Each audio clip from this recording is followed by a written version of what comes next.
Hello दोस्तों, आपका स्वागत है टू जेड सर्वज्ञान चैनल पर। चैनल को सब्सक्राइब कीजिए और बेल पर प्रेस कीजिए ताकि आगे आने वाले वीडियो की आपको जानकारी मिलती रहे। हेलो दोस्तों, आज हम अध्ययन करेंगे शेक्सपियर के एक प्रसिद्ध नाटक एज यू लाइक इट से उद्धृत एक कविता है जिसका नाम है सेवन एजेस ऑफ मैन। एक बहुत ही अच्छी कविता है, इसके बारे में आज हम अध्ययन करेंगे। लेकिन अध्ययन करने से पहले हम कविता के बारे में थोड़ी सी जानकारी प्राप्त कर लेते हैं। This poem is an extract from Shakespeare's play as you like it. This poem, यह कविता, इज़ है, एन एक्सट्रैक्ट, एक उद्धरण, फ्रॉम से, शेक्सपियर्स प्ले, शेक्सपियर के नाटक, एज यू लाइक इट, यह कविता शेक्सपियर के नाटक एज यू लाइक इट से एक उद्धरण है। It is in the form, it is, यह है, इन द फॉर्म, के रूप में, ऑफ अ स्पीच, स्पीच का मतलब होता है भाषण, ये एक भाषण के रूप में है, बाय, के द्वारा, अ कैरेक्टर, एक पात्र, नेम्ड जैक्स, जिसका नाम जैक्स था। इन Jaques compares the world to a stage, Jaques compare, तुलना करता है, द वर्ल्ड, संसार की, टू अ स्टेज, मंच से, ऑन दिस स्टेज, इस मंच के ऊपर, ईच मैन, प्रत्येक व्यक्ति, प्लेज, निभाता है, the drama of his life, अपने जीवन का नाटक, हीज ड्रामा कंजिस्ट, और उसका ये जो ड्रामा या नाटक होता है, कंजिस्ट, निहित होता है, ऑफ 7 एक्ट, 7 कार्यों में। दीज एक्ट्स, ये सभी कार्य, करस्पॉन्ड अनुरूप होना, to the 7 ages in a man's life, मनुष्य के जीवन की 7 अवस्थाओं के अनुरूप होती हैं। दे आर, वे सभी हैं, द इन्फेंट, शिशु, दूसरी अवस्था है स्कूल बॉय, विद्यार्थी, तीसरी अवस्था है द लवर, प्रेमी, चौथी अवस्था है द सोल्जर, सैनिक, पांचवी अवस्था है द जस्टिस, न्यायाधीश, छठी अवस्था है द एल्डरली जेंटलमैन, मतलब भद्र पुरुष, एंड लास्टली, और अंत में, द ओल्ड मैन, बूढ़ा व्यक्ति, at the door of death, जो मृत्यु के दरवाजे पर है। द पोएम एनालिसिस, ये जो कविता एनालिसिस करती है अर्थात विश्लेषण करती है, द कैरेक्टरिस्टिक, चरित्र चित्रण, ऑफ ईच एज, प्रत्येक अवस्था के चरित्र का विश्लेषण करती है।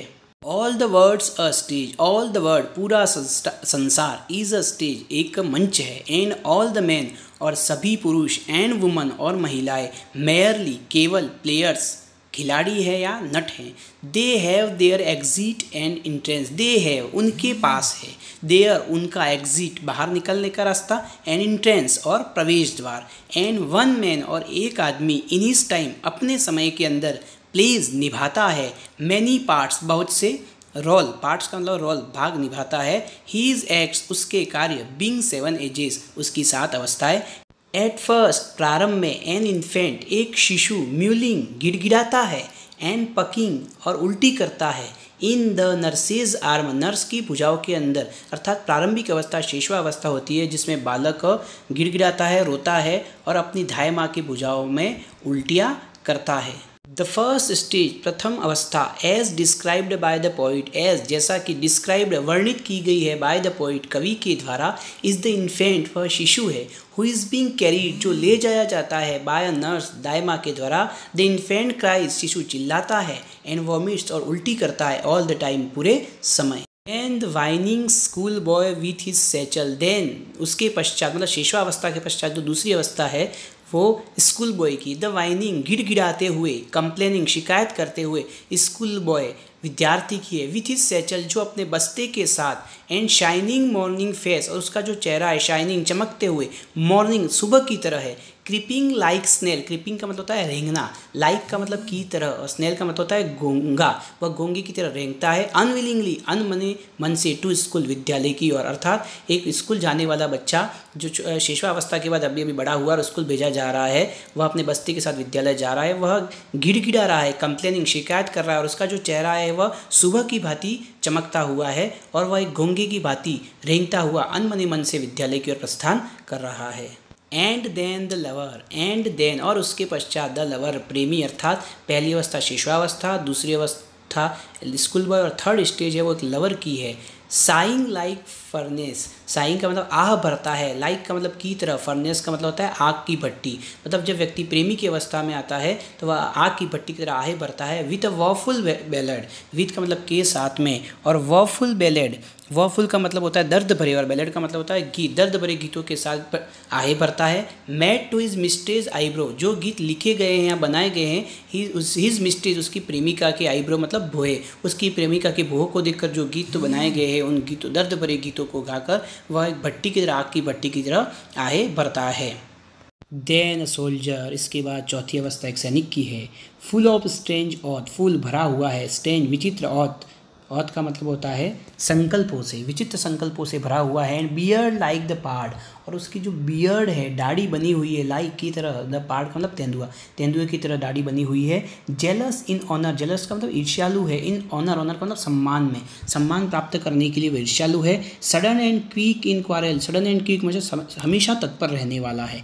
इन क्वारल मतलब झगड़े में, मतलब हमें सम्मान प्राप्त करने के लिए वह झगड़े के लिए सदा तत्पर रहने वाला है। Seeking the bubble reputation, seeking का मतलब होता है ढूंढता रहता है। The bubble reputation, bubble reputation का मतलब होता है खोखला जो बबल होता है, बुलबुला होता है, उसकी भांति वह हमेशा सम्मान की तलाश में घूमता रहता है। Even in the cannon's mouth, even यहाँ तक कि in the cannon mouth, cannon का मतलब होता है तोप का, और माउथ का मतलब होता है मुंह, तोप के मुंह में जाने के लिए भी तैयार रहता है, अर्थात हर प्रकार के खतरे को उठाने के लिए तैयार रहता है। तो व्यक्ति की चौथी अवस्था एक सोल्जर की बताई गई है, जो हमेशा विचित्र प्रकार के संकल्पों से भरा हुआ होता है, और उसकी दाढ़ी है वो एक तेंदुए की भांति होती है, और वह हमेशा सम्मान प्राप्त करने के प्रति ईर्ष्यालु होता है, और हमेशा सम्मान प्राप्ति की बात जहाँ पर भी आती है वो झगड़े के लिए सदा तत्पर रहता है, और हमेशा सम्मान की प्राप्ति के लिए वह इधर उधर उस खोखले बुलबुले की तरह भटकता रहता है। और यहाँ तक कि कैनन्स माउथ, तोप के मुंह में जाने के लिए, अर्थात किसी भी प्रकार के खतरे को मोल लेने के लिए भी तैयार रहता है।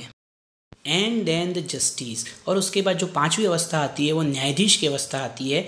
इन फेयर राउंड बेली, फेयर राउंड का मतलब होता है गोल मटोल, और बेली का मतलब होता है पेट। तो इस अवस्था में, इस भूमिका में जो उसका पेट होता है वह बिल्कुल गोल मटोल होता है। विद गुड कैपॉन लिंड, और वो अच्छे, कैपॉन का मतलब नर चूजे के मांस से लिंड भरा हुआ होता है, अर्थात अच्छा जो मांस खाने के कारण उसके पेट की जो चर्बी है वो फूल जाती है, और पेट बेली है वो बड़ा हो जाता है। विथ आईज सेवियर, सेवियर का मतलब होता है तीक्ष्ण, मतलब तीक्ष्ण आँखों के साथ। And beard of formal cut, और उसकी जो दाढ़ी है वो फॉर्मल औपचारिक कट किए हुए है। फुल ऑफ वाइस साज, और वह भरा हुआ है, फुल है, भरा हुआ है।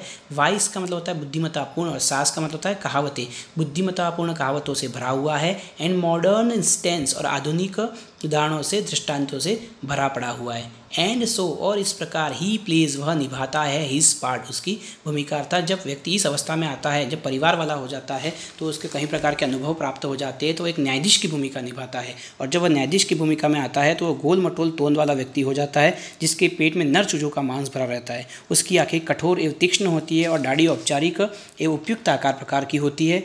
वह बुद्धिमत्तापूर्ण कहावतों या उक्तियों से भरा हुआ होता है। नवीनतम उदाहरण उसे कंठस्थ होते हैं, और इस प्रकार वह न्यायाधीश की भूमिका निभाता है।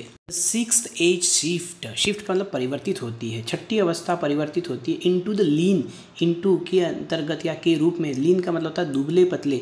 स्लीपर्ड, स्लीपर चप्पल पहने हुए। पेंटालून, पेंटालून का मतलब होता है मुख्य जो नाटक होते हैं उनका एक हास्य कलाकार होता है, जिसको विदूषक बोलते हैं, वह पेंटालून कहलाता है। अर्थात छठी अवस्था में व्यक्ति एक दुबले पतले स्लीपर चप्पल पहने हुए पेंटालून की अवस्था में आ जाता है। With spectacle on nose, with के साथ में, स्पेक्टेकल्स चश्मे, ऑन नोज नाक के ऊपर चश्मों के साथ में। एंड पाउच ऑन साइड, और आंखों की दोनों तरफ, पाउच का मतलब होता है लटकता हुआ मांस या लटकती हुई चमड़ी के साथ। हीज यूथफुल हॉज, हीज उसके यूथफुल जवानी के हॉज, हॉज का मतलब होता है मुझे या जुराबे। वेल सेव्ड, जो अच्छी तरीके से सुरक्षित रखे गए थे। A world too wide, world too wide का मतलब होता है बहुत ही लंबे चौड़े होना या ढीले होना। फॉर हिज, फॉर के लिए। हीज श्रंक शैंक, श्रंक का मतलब होता है सिकुड़े हुए, और शैंक का मतलब होता है टांगे, अर्थात उस जवानी के दिनों में जो जुराबे उसने संभाल कर रखी थी, अब उसकी सिकुड़ी हुई टांगों के लिए बहुत ही ढीली पड़ रही है। And his big manly voice, और उसकी जो बड़ी पुरुषोचित आवाज़ थी, मैनली वॉइस का मतलब होता है पुरुषोचित आवाज़ थी, अब कैसी हो चुकी है, टर्निंग बदल चुकी है, अगेन दोबारा, किस में बदल चुकी है, ट्वार्ड चाइल्डिश, ट्वार्ड की तरफ, चाइल्डिश का मतलब होता है बचपन की। ट्रेबल पाइप्स, ट्रेबल पाइप्स का मतलब होता है ऊंची पतली आवाज़, बचपन की तरह ऊंची पतली आवाज़ में बदल चुकी है। And whistles in his sound, और उसकी आवाज़ में सीटियों की भांति सुनाई पड़ता है। अर्थात जो जब छठी अवस्था व्यक्ति की आती है तो थोड़ा बहुत ज़्यादा वृद्ध नहीं होता है, बिल्कुल वृद्धावस्था की ओर प्रस्थान कर जाता है, तब वह बिल्कुल दुबला पतला हो जाता है, शरीर का मांस उसका सूख जाता है, और वह एक पेंटालून की भांति दिखाई पड़ता है, जिसकी आंखें कमज़ोर हैं, जिसके कारण आंखों पर चश्मे पहन रखे हुए होते हैं, और आंखों के आसपास की जो चमड़ियाँ है वो लटक जाती है। और उसने जो जवानी की मुझे संभाल कर रखे, मेरे काम आएंगे, तो उसके पैर जो सिकुड़ गए हैं, चमड़ियाँ, मांस खत्म हो गया, उसके कारण वो मुझे भी ढीले पड़ते हैं। और उसकी जो पुरुषोचित आवाज़ है, मतलब जो भारी आवाज़ थी, वो वापस बदल कर धीरे धीरे पतली होने लग गई है, और उसकी आवाज़ से अब सीटियाँ भी बजने लगी हैं। The sixth stage is about the man, छठी अवस्था जो व्यक्ति के बारे में है, हु हैज़ ग्रोन ओल्ड, जो बूढ़ा हो चुका है, एंड इज सीन और दिखाई पड़ता है, इन अ पेंटालून, विदूषक की तरह, एंड स्पेक्टेकल्स और चश्मों में, ही इज़ ऑथोरेटिव वॉइस, उसकी जो लेखक की तरह आवाज़ थी, बड़ी आवाज़ थी, भारी आवाज़ थी, हैज़ ग्रॉन वीक, वो अब कमज़ोर हो रही है, हो चुकी है, and his voice trembles as he talks, और उसकी जो आवाज़ है वो कप कपाती है, एज ही, जैसे ही टाल्स वह बोलता है। Last scenes of all, last scenes अंतिम दृश्य ऑफ ऑल सभी में, दैट एंड जो कि समाप्ति है, दिस इज स्ट्रेंज विचित्र, इवेंटफुल हिस्ट्री, इवेंटफुल का मतलब होता है घटनापूर्ण इतिहास, मतलब ये जो अंतिम दृश्य है, अंतिम अवस्था है, वो एक घटनापूर्ण विचित्र है, जो इतिहास है उसकी समाप्ति है। इज सेकंड चाइल्डिशनेस, और लेखक ने इसे द्वितीय बाल्यावस्था कहा है।